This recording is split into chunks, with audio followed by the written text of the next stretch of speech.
Yes, we're live here at the Radio 103.9 Lounge. I'm Mina SayWhat. We got a live studio audience, and Anderson Paak is here. Yes. People came out for you, Anderson. It's packed. It's packed. Precursor. You're a big superstar, Anderson Paak. Yeah, apparently. It's crazy. Yeah, you've done a lot since the last time I saw you. It's been moving. Oh, that's not even the word for it. You just got a whole new energy, like a whole new vibe now. I'm popping. You're popping. So what are you doing now different? What happens when you're popping? Change my number. Oh, wow. So the number I have, it doesn't work anymore? No That's longer. it? No longer. You never gave me your number. I'm just lying. No, I do the same thing, you know. I try to, I'm even, you know, ain't nothing changed too much. I try to do what's been working, so. Yeah, right. keep it the same. I'm happy that you're finally getting like the notoriety that you should have got, you know, because he's a talented artist, right, guys? Very, very talented. You've been doing all the late night shows. I see you on billboards. Like, why do you think people are now becoming like super fans of Anderson Paak?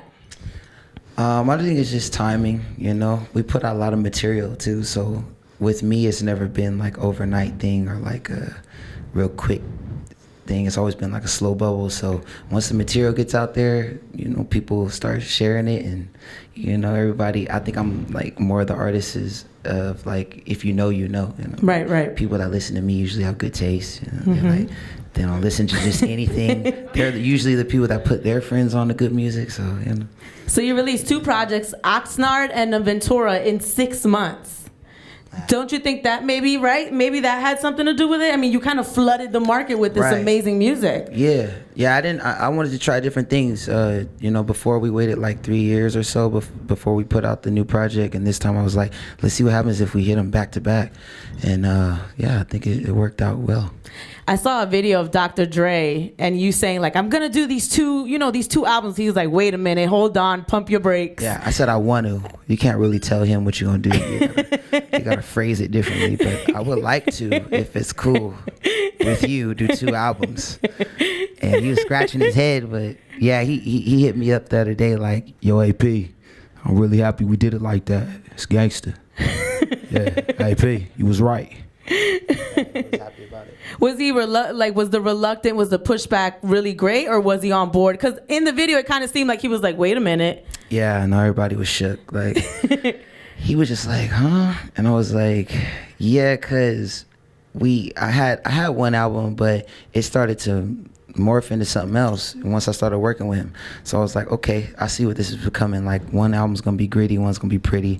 And I think it was like, even for me, it was funner for me because I got to really delve in, like, okay, this is gonna be like the hip hop album, this is gonna be the R&B, and it kind of helped my mind settle in a little bit more too. But yeah, at first everybody was just like, huh? I wanted to drop them at the same time because I had them kind of done at the same time. We were just kind of mixing it. But I'm glad it worked out. It worked out a lot. Yeah. He's now a Grammy award-winning artist. Can we clap it up for that? Please, guys. Woo! I was like, oh, let me text him. Oh, it don't work. Green text. So how does that work? You got tied with Kendrick Lamar in Best Rap Performance.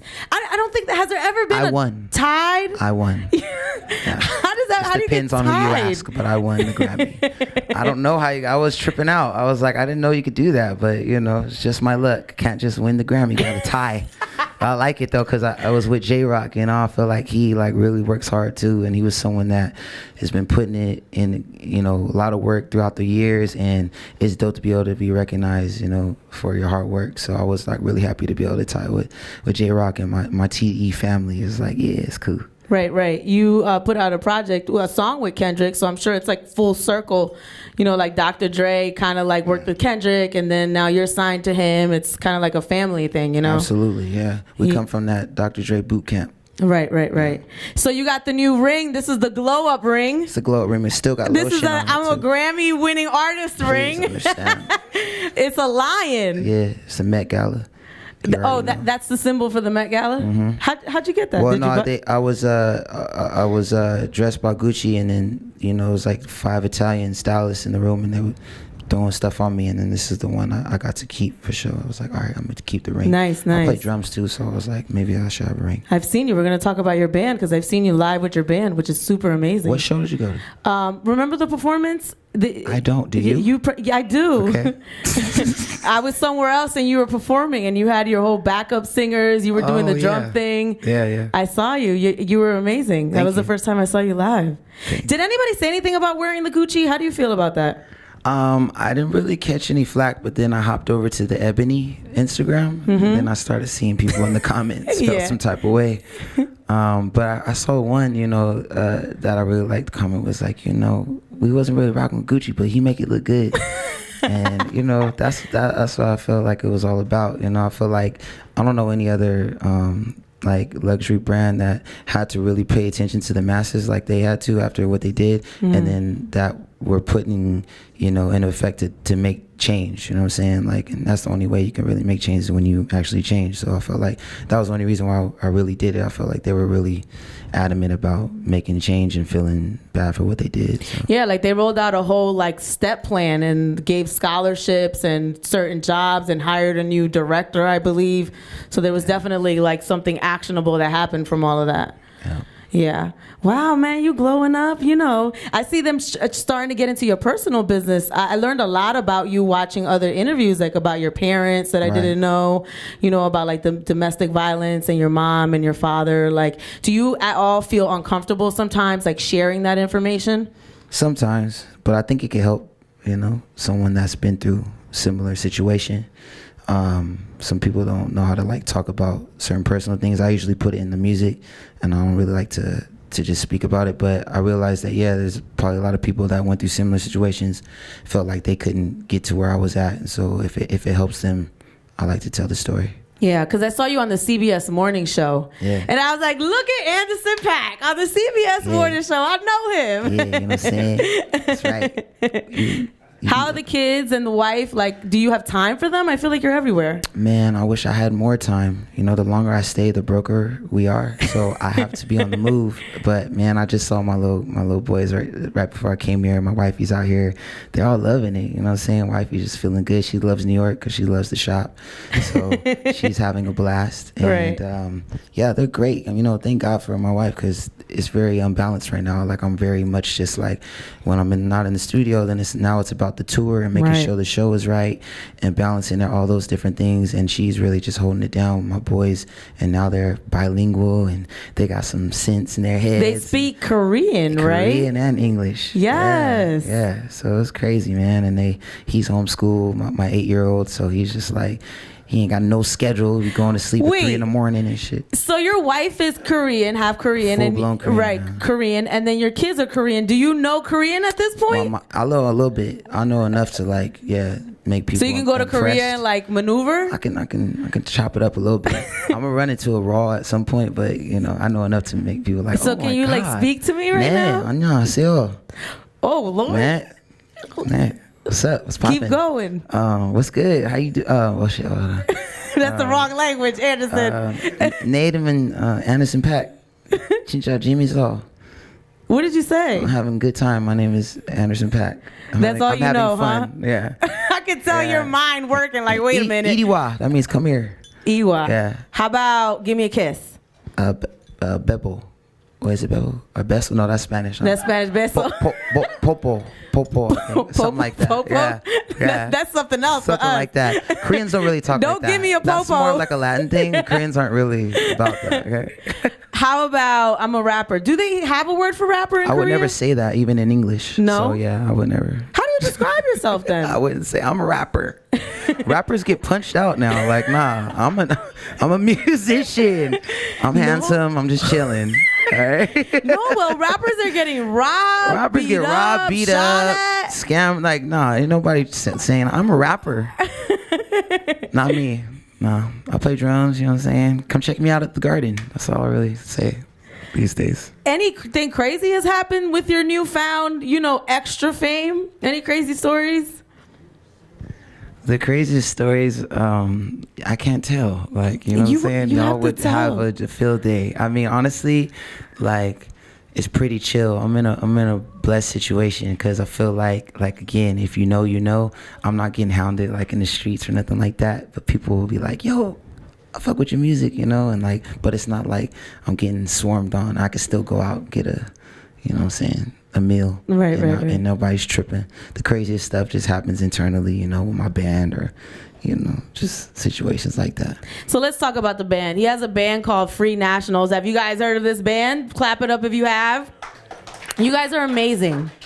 How did this come together? Because you're kind of like the nucleus of the band, right? You sit in the middle and you're playing the drums.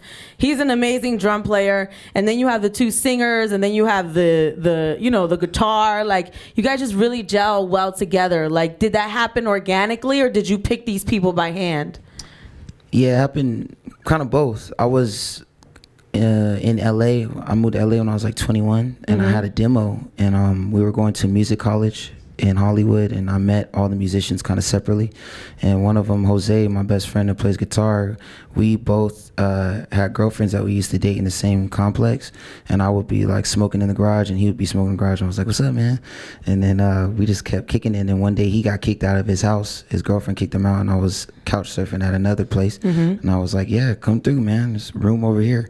And he brought his guitar, and then we was just kicking it ever since. And then we met Ron, who also went to the college, and when he wasn't touring with Snoop Dogg, he would play with us. And then it was like our three-piece, and we used to do like cover shows and play all kinds of stuff. And Ron plays what? He plays piano.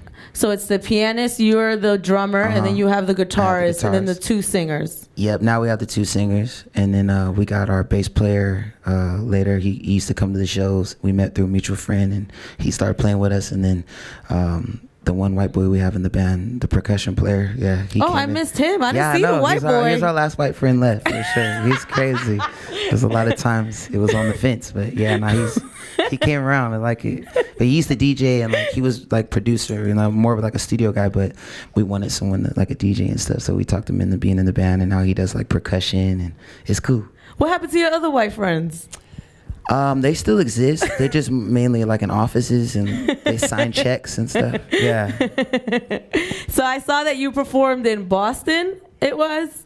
Yeah, Boston Calling. Yeah. So you brought out Lil Nas X during your set, and then you were doing the drums. Like, that was amazing. Tell me why you decided to like bring him out. I mean, he obviously has a big record, but there's a lot of people with big records. Yeah, they came up and they asked if we mind if he came out and did a song, you know, during our set. I was like, And like, only reason I was like, I really liked the song when it came out, and so I was like, maybe we'll see, but I want to meet him first, because if he's an asshole, I don't want to do it. So yeah, he came through. He was super humble, real cool kid. Came through, met all the band, was chilling, played all his, you know, some of his records and stuff. So I was like, yeah, he should come out in the middle.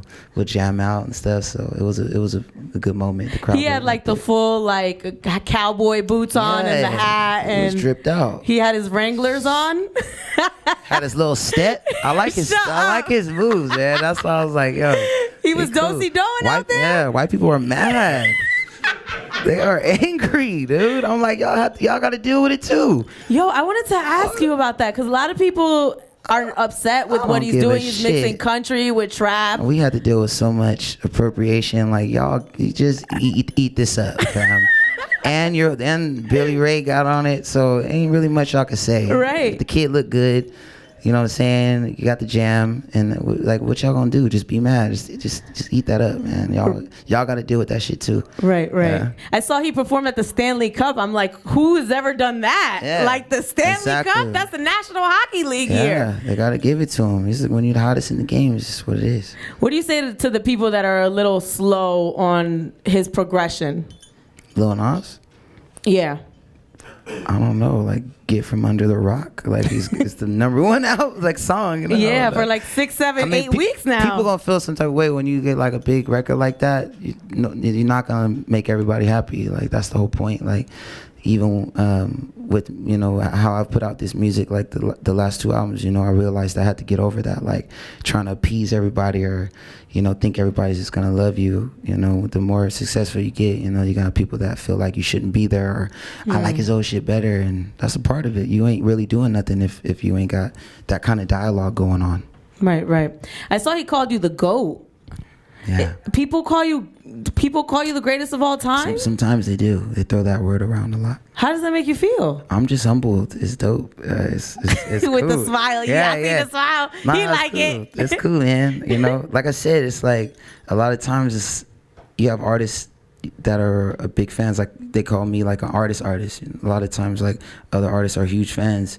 And it's like that doesn't mean like I'm gonna have like multi-platinum records and stuff, but I always did it for the respect. So it's dope to see kids like that are killing it on the charts, and then when they see me, they're like, yo man, they're real humble. So good for you. It's dope, man. It's all about the respect for me. Right. So on Ventura, you have some interesting collaborations on the album, right? I want to start with Andre 3000. Yeah. So you guys were actually in the studio together. Can you describe that moment for me? He's just like all the goats like that, you know, Pharrell, him, and you know, the ones I've met are just real humble, real chill. They don't really drink or smoke. You know, they're just real like zenned out, and he's really like that. He listened to both albums, just loved it, and he picked like 4 or 5 cuts that he liked, and then I thought I was gonna get the verse that day. He was in there for like 8 hours. I'm like, I'm gonna give you some time, man. Came back out. He's like, I'll be ready tomorrow. I was like, bet. Me and Dre was both like, all right. We don't want to press him too much, but you know, 3 or 4 days, a week, you know, month went by, and I didn't know Nothing. I was gonna get it. Yeah. And I didn't want to push nobody, and I was like, make it natural. And then eventually he sent it in, and I was just like mind blown. How much longer? Like how much time after you played on the record? It felt like years to me, but I had just got it out of my mind that it was gonna happen. I was moving on, and He then lied to you. I was just like, you know, it's just like people. You lied. He only gonna drop a verse like every so often. So Right. I understand this is like a big deal. So. If he ain't feeling it, then he sent it in, and I was like, oh my God, we got it. But then that was just the beginning of it, you know. Then when you get the verse, then it's like, okay, then you know he hit us back like, I don't know if this is right, if I did a good enough job for the song. Then me and Dre gotta, you know, give him the pep talk. Then we got him good. Then the day of release. I don't know, man. Does it sound weird to you? This and that. I'm like, it's coming out in 4 hours, bro. Don't do this to me. He was trying to pull a Kanye. It's dropping in 4 hours. I'm just gonna turn my phone off. I'm gonna have to just act like I didn't get the message. Why are the greats like that? They gotta be. This is like everything's on the line, you know. Like they're maintaining their legacy, and they want to make sure that everything they do is a moment, and there's no in between. But yeah, I like working with them, Dre and Andre 3000, because I feel like I'm that person that's like, yo, it's cool, man. You don't got to worry about it. Trust me. You know what I'm saying? They got that trust in me, and they can feel free that it's going to be good, man. Don't worry about it. I'm not going to let you put out anything that's weak. Right. The Nate Dogg record. Yeah. I mean, for you to get Nate Dogg on a track after, you know? Yeah. How did that come about? Because it sounds like to me like it was already a track and you kind of tweaked it a little bit. Yeah, Fred Reck, the producer of that record, he been collabing with Nate Dogg for years, and that was the last song he did before he had a stroke.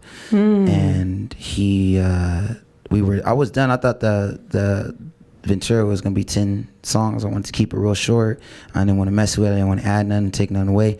And then he played me that song, and I was like, oh man, this is crazy. He's like, man, we got to do this for the record, man. Y'all would have just, I know you guys would have got along. And so he played it for me, and I was like, okay, maybe we could do something where it sounds like we going back and forth. So we started, you know, very, very carefully kind of dissecting and figure out a way how we can make it feel like a natural collab. And that's how it came out. I like it. Yeah, I liked how you talked back and forth with him, and I was like, wait a minute. Yeah, and I could relate, man. You know, did you channel him in? Like, how did this happen? I just feel like we're old you called souls. somebody up, or Right. you know, had him come and bring him back to, you know. He was in the room. That's why it went smooth. Real talk. You know, dealing with them women relationship problems, I could relate. So it was like, it was smooth, and yeah, I'm really happy how that came out. How does the clearance work for that? Does he have an estate? His family, yeah. His family have to approve it, yep. And his sons, you know, yeah, they blessed us with the green light on that. Was that an easy thing? Because I know sometimes family members don't want the music to come out. It was easy. It was a lot easier than dealing with some of these other features I've had to deal with. Really? Yeah. Who gave you a hard time? Nobody. Everybody's cool. Anything not end up on the album? It can be hard. It don't even have to be artists sometimes. Sometimes it's like producers, musicians, everybody's like, the industry is tough, man. Everybody's just to like not get in their what they feel like is fair. So I want everybody to be happy and everybody to be able to promote the album and be feeling good about it after it's done. Ain't nothing worse than when you got a new album out and people like, I ain't been paid and I don't feel like I got the right percentage. And you looking at niggas and they like looking at you crazy like, it's not my fault, bro. I didn't even know. I didn't know. Yeah. And so yeah, it's cool. Everybody's chilling. So I like to, sometimes it could take a little longer, but it's worth it in the end. But I'm always down to go. Even Smokey, you know what I'm saying? Smokey's like, I'm Smokey Robinson. I'm getting 50 off top. Like, I don't care what I wrote or didn't write. I'm on the song. I was like, Smokey, come on, dog. What am I supposed to do? I wrote some stuff too.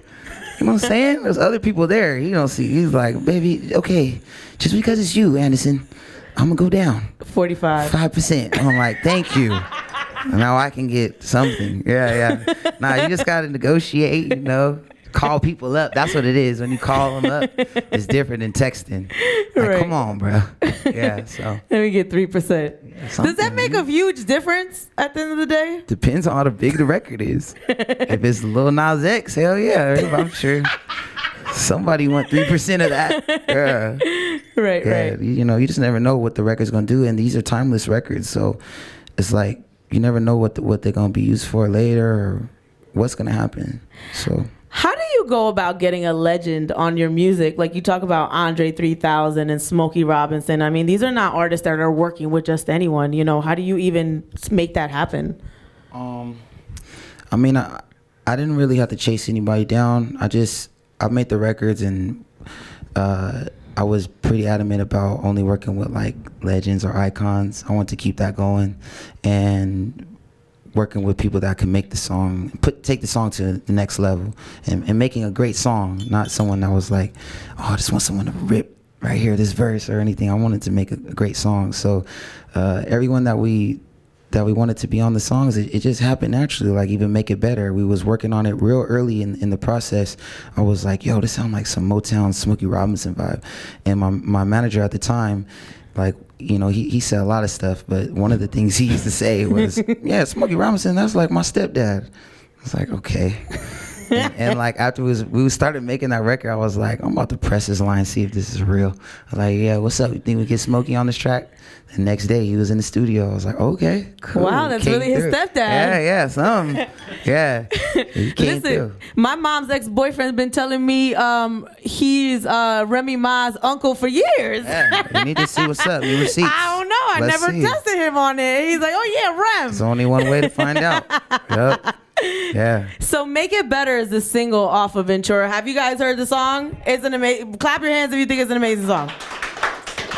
When I heard the whole album, I was like, that's the record. That one and Brandy. But talk to me about the process of making that, because I really, really love what you're talking about. Yeah, I was in there with Alchemist and Fred Wreck and Last Artful Dodger, who was on Oxnard, who was on the song Anywhere, and we was on a wave. Me and Dodger were just writing, and that was one of the tunes that we started.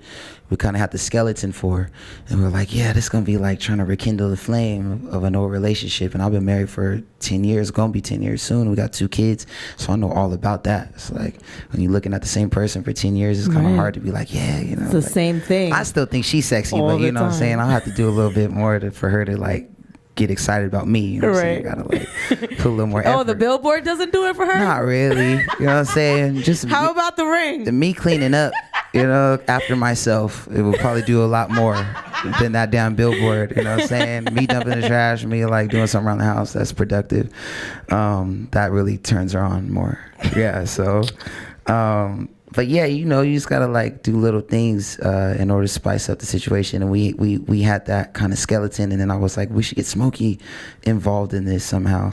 And he came to the studio and he listened to the song. He was like, okay, baby, like I see where you're going. Do me a favor, bring me 2 discs. 1 instrumental, 1 acapella, and I come back and I see if I can do something for this. Because we had a bunch of curse words and stuff, and it was different.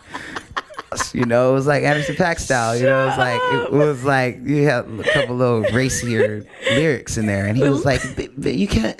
He was just had a scrunchy face the whole time, like.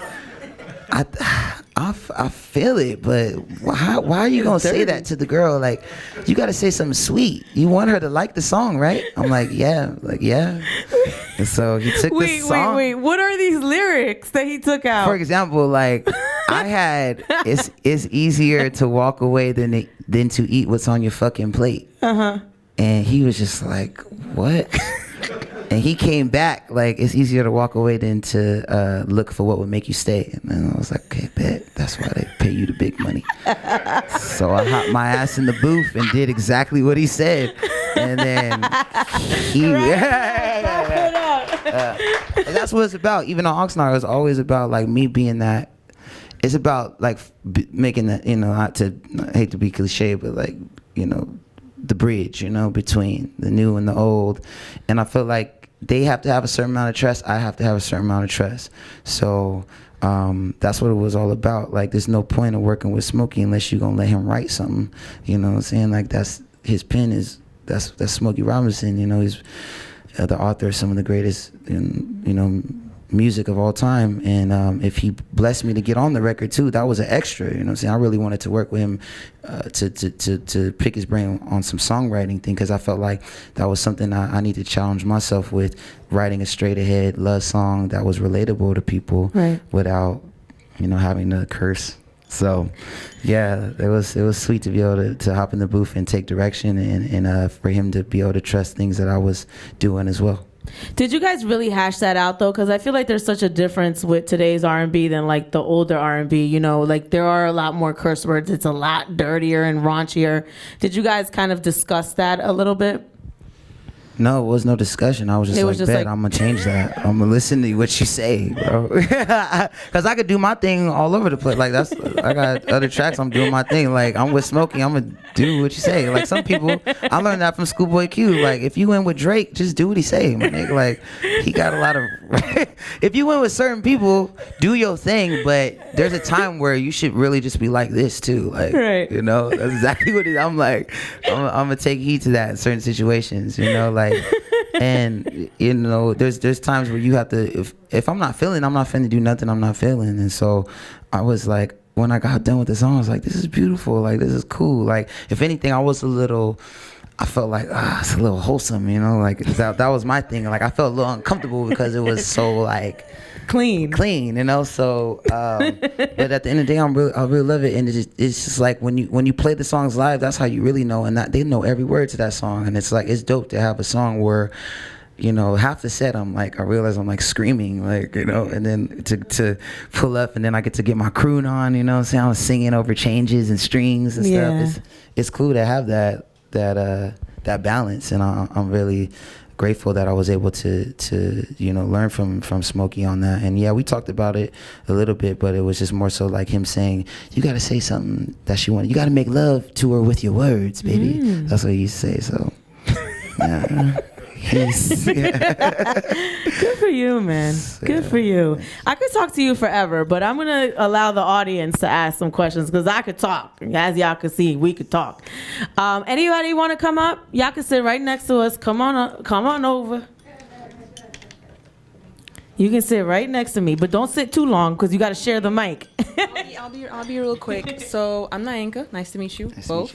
My question for you is, from Venice to Ventura, what would you say has contributed the most to the growth in your sound and your music? What has contributed? I love the fact that the freedom that's the whole point of giving them locations, is that we could do whatever we want, and that's what I'm really most proud of when I look back on all of the different things. It was keeping that essence. If there was one word, it's like freedom on everything. On Venice, we got to experiment with everything from modern R&B to dance to trap. I mean, we had songs called Drugs, where I was singing through autotune, and then we had Might Be, where it was like, you know, I was kind of crooning, and he had dance joints like Love You. I got to do everything. We was just trying to find a sound on that, and we was just trying to just get popping. Like, nobody knew about us. And then Malibu, I got a chance to be more personal and talk about my story. I got a chance to strip the production side down, and it was more soulful, more showing our musicality. And then Ventura, we got to like enjoy the fruits of our labor. Same man, new car, working with big wig producers like Dre, and having big time features, you know, J. Cole, Kendrick, Pusha, it was supposed to be like a movie, you know what I'm saying? Like, I didn't know what else to do, because it's like, at the end of the day, when you're working on that album and you got all these different, you know, people and expectations, I just assumed it, as they say, like, when sometimes you just assume it, and like, all right, this is what it's gonna be. Like, it's gonna be that album. It's gonna be larger than life, and I had such a blast with that. And then, you know, in Ventura, it was like, okay, you get to like reflect on all these albums and appreciate what really matters, like, you know, love and happiness and your family, and you know, your band, and people that you've came into your life, and people that have gone out of your life as well. So it was all about challenging ourselves and keeping the freedom. So yeah, I don't know if that answered your question, but thank you. Yeah. It did. Thank you. Cool. Anyone else want to sit right on the couch? Come on up, sir. First, let me get some love. Come on. I'm like Freddy Cougar. That's what's up. I want to see if I can get this. I mean, like, what was your first love? It was like rapping, singing, or it was just everything together? Because, like, you know, like you mentioned Drake, you know, he could sing and rap. You know, Lauryn Hill started off singing. Then with the Fugees, she's rapping, and she was like, great, phenomenal. And I'm like, what was your inspiration? Well, I knew I was gonna be a dancer coming up. Like, we used to break dance and battle dance. Every reception, like, I was all about the entertainment when I was coming up. Like, that was like my earliest memories, like pop locking, and during recess we used to battle the Mexicans and like just like break dance. Like, that's what we used to do. Like, that was very serious. There's no way I would do that right now. I'm not going viral for the wrong reasons. Come on, let's. You can come to the show. I'll still be. Can you do a freeze? I can do a little. What's a freeze? You're a break dancer. How you don't know what a freeze is? Oh, the pause. I might can hit a freeze. I can still hit a freeze. Can I? No. Can we see it? On the way out, I'm gonna hit you with one. You can't give me a little. You know how they be. No. All right. Okay, now you're a big star now. You know, like all the stars. You know, like, oh, we gonna move to L.A. I mean, I know. He said he lived in L.A. in California. Where you originally from? Oxnard, California. Yeah. Oh, you are? Mm-hmm. Oh, see. Yeah, it's about an hour north of LA. It's a small town vibe, like by the beach. Okay. Yeah. But we used to come out to LA a lot growing up, and we like that's all I wanted to do was to get out to the bigger city when I was coming up. But I really appreciated that I grew up in a small town, because I think that's what made me like unique, and it changed my perspective. I feel like if I would have grew up in LA, I would have had a lot more distractions, caught up in a lot more different things. There's a lot more going on in Los Angeles that you can get caught up with. Definitely. And it was dope. When I finally got to LA, I had to just sit down and watch for a long time, because I thought I was the shit. Like, where I was at, it was like, you know, small pond, big fish. And I came to LA and I was like, oh wow, like everybody's dope. Like, let me just sit my ass down for a little bit, figure this out. And that's what I did for like 10, you know, damn near 10 years before anything really popped off. I was Breezy Lovejoy and going through artist development pretty much. I didn't know that's what that was, but before I got to Dre, I was finding a sound. And then by the time I got to Dre, I was confident in my sound and who I was. So that was it. Well, I'm pretty sure all of us like your sound. Like, you know, I was like, I'm going to meet Anderson Paak. I started YouTubing you, you know, and I'm checking out your stuff. I mean, doing big things, Thank baby. you, man. Appreciate it. You want to do your own interview? Stop it. Anyone else? One more. Come on up, sir. Oh, you got everybody want to ask you questions. What's up, bro? Yeah. My name is Bundy. Fantastic Prod. I work with Sadat X and Master Ace through my brother Fayez. But late in the nighttime, I'd be watching your video. I'd be waking up my lady. I said, you gotta check out Anderson Paak. This is banging. But I got one thing to say. What does Anderson Paak mean? The dot stands for detail. Yeah, when I was coming up, I used to go by Breezy Lovejoy for like 6-7 years, and my mentor at the time was like, when you meet Dr. Dre, are you really gonna tell him your name is Breezy Lovejoy? I was like, damn.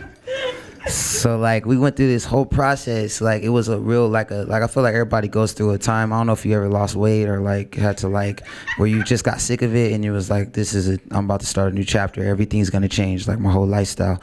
That's exactly what happened. Like it was a few times in my life that happened. Like once was after high school. I was real fat growing up and I was sick of it. Like I was like, 19-year-old, still ain't been laid. I was like, I'm about to lose weight. I'm about to change my whole thing. And then that was like a major transition, like a transformation, you know what I'm saying? And then I was Breezy Lovejoy, I was doing my thing.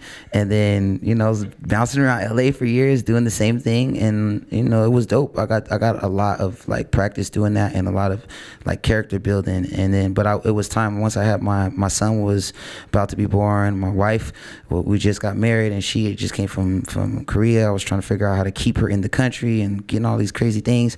And so I was before that I didn't care about nothing but where the weed at and where's the next party and just like a little bit of money got me through the week. I wasn't ambitious. I didn't have no work ethic.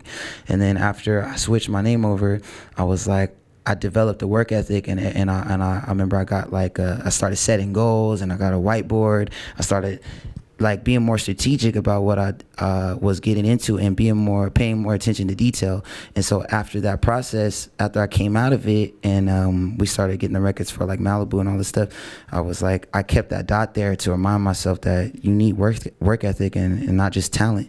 And you need to pay attention to the small things. And it also kept it there because I noticed that I always pay attention when people didn't put the dot, so I know where to put them too. All right, that's nice. Well, if you got time, you should go to Koreatown. Okay. Koreatown, you're gonna love it. Okay. It's crazy. Nice. Pleasure to meet you. I really wanted to talk about how you were trying to. How did you meet your wife and get papers to keep her here? But Yo, that was a whole process. But we can't. Yeah.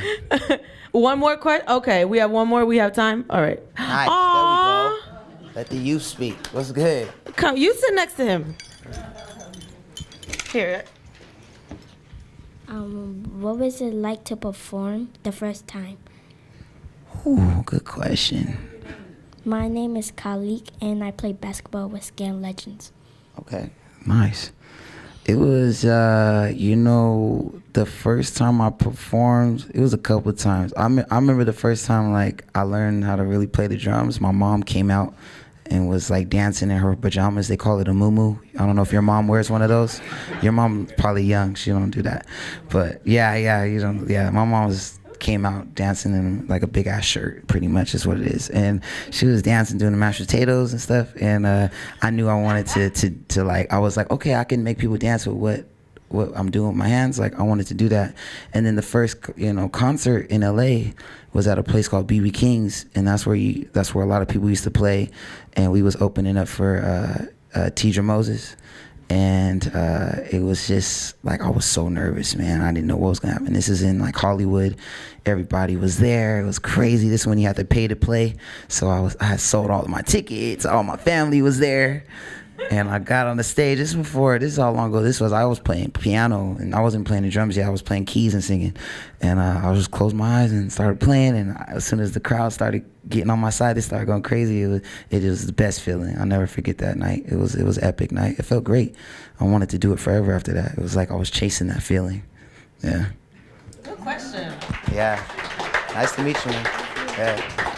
All right. Well, they can catch you on tour. You're on a national tour right now. Best Teeth in the Game tour. Yes, with the Free Nationals. Free Nationals, Thundercat, Earl Sweatshirt, No Name, Mac DeMarco, Jesse Reyes. Oh, it's kind of crazy. I love Jessie Reyes. Yeah, me too. Love. Can you talk about her a little bit? I know we got to go, but okay, we can't talk about her. Yeah, she's great. She's great. Check out Jessie Reyes. Yeah. And what else? They need to check out the albums, Oxnard, Ventura. Check out the album, Oxnard, Ventura, Venice, Malibu, all of it. Get the whole collection. And come to a show and Yeah. What else? What else? Get some merch. Okay. You know what I'm saying? Yeah. All right. Thank you for coming through. Thank you guys for being here. It's Anderson Paak. I'm Mina SayWhat. We're at Cumulus Urban, broadcasting live from the Radio 103.9 Lounge. Thanks for watching.